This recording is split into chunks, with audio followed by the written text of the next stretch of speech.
அடிக்கொரு முறை அல்லாஹ்விடம் கேளுங்கள், அல்லாஹும்ம ரஹம்னி அல்லாஹும்ம ஃபிர்லி, அல்லாஹ்விடம் ரஹ்மத்தை கேளுங்கள், அல்லாஹ்வுடைய மன்னிப்பை கேளுங்கள். ரசூலுல்லாஹ் கடைசியா கேட்ட துஆ அதைத்தான்.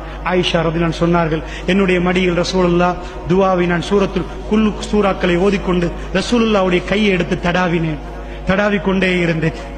கடைசி நிமிடங்களில் ரசூலுல்லாஹ் என்னுடைய கையை தட்டினார்கள். நிப்பாட்டுங்கள் என்று சொன்னது போன்றிருந்தது.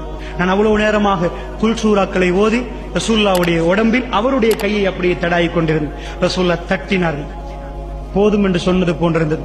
ரசூலுல்லாஹ் நான் அப்படி ரசூலுல்லாஹ் என்னமோ சொன்னார். நான் காதை கொண்டு போய் வைத்தேன். அல்லாஹும்ம ரஹம்னி, உன்னுடைய அருள் வேண்டும் யா அல்லாஹ் என்று கேட்டார்கள். அல்லாஹும்ம ஃபிர்லி, யா அல்லாஹ் என்னை மன்னித்து விடு என்று கேட்டார்கள். ரசூலுல்லாஹ் சொல்லிவிட்டு விரலை மேலே உயர்த்தினார்கள். அல்லாஹும்ம ஃபிர் ரஃபீக்கில் அலா, உயர்வான தோழர்களோடு என்னை சேர்த்து விடு என்று 3 தடவை சொன்னார்கள். ரசூலுல்லாஹ்வுடைய விரல் கீழே விழுந்தது. ரசூலுல்லாஹ் மரணித்து விட்டார்கள்.